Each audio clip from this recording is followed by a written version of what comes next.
A contract will contain a set of rules, so a good way of looking at a contract is to compare it to a rulebook. This can be a good way of getting the approach correct.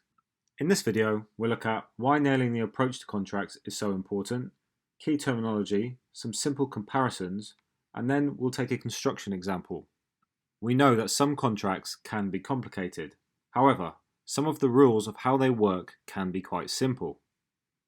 Once these rules are understood, a consistent approach to contracting can be developed.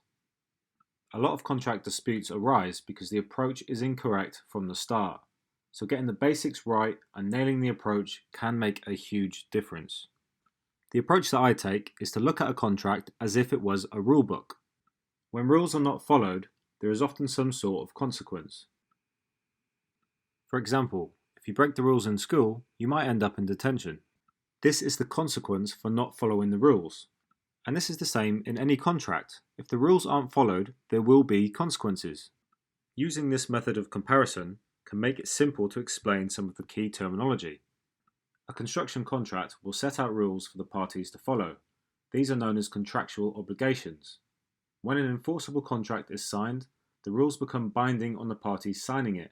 If a party fails to follow the rules set out in the contract, they are then in breach of that contract. When a party breaches the contract, they are essentially breaking the rules and there will usually be a consequence. In contract terms, the consequence is known as a remedy. So just to make sure that sinks in, the rules are the contractual obligations. Where the rules are not followed, there is a breach of contract, and the consequence of the breach is known as the remedy. There are different remedies for breach of contract, with the most common being payment of damages. So if someone doesn't follow the rules, they could end up paying damages to the other party or parties to that contract. In some cases, the courts may order a party to perform the original obligations. This is known as specific performance. So how do I find out what the remedy is for a breach of contract? The first step is to check the contract that you have. The remedy will depend on what the breach is.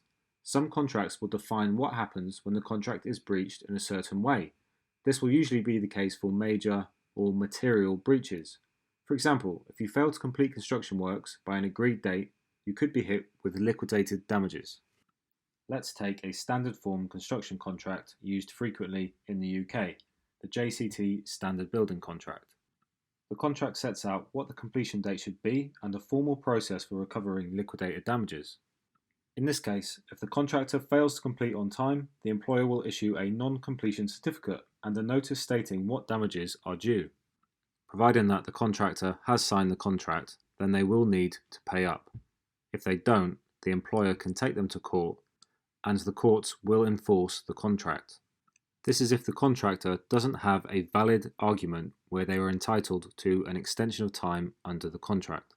We will cover extensions of time in another video. But what if the remedy for a breach of a contract term isn't in the contract? This won't always be stated. The remedy will often depend on the classification of the term breached, and we'll cover these in another video. Generally speaking, in dispute resolution, the remedy will be to try to put the innocent party in the position they would have been in had the contract been followed. Treating a contract as a rulebook can simplify things and make the user think in a logical way. Before you play a game, you want to understand the rules first. If the rules are unfair or heavily skewed in favour of the person you are playing against, you may want to consider either not playing or negotiating different rules before you play. This is why we recommend a contract review before signing. We will cover this in more detail in a future video. In this video, we've compared construction contracts to rulebooks. Anyone signing one should look ahead and understand what the consequences would be if they do not follow the rules of the contract. Prior to signing, a contract review should be undertaken, and the key questions should be, can I follow these rules? And if I don't follow them, what will happen? If you don't know the rules and are not willing to learn them, it might not be a good idea to play at all. Okay, so what now? The usual spiel.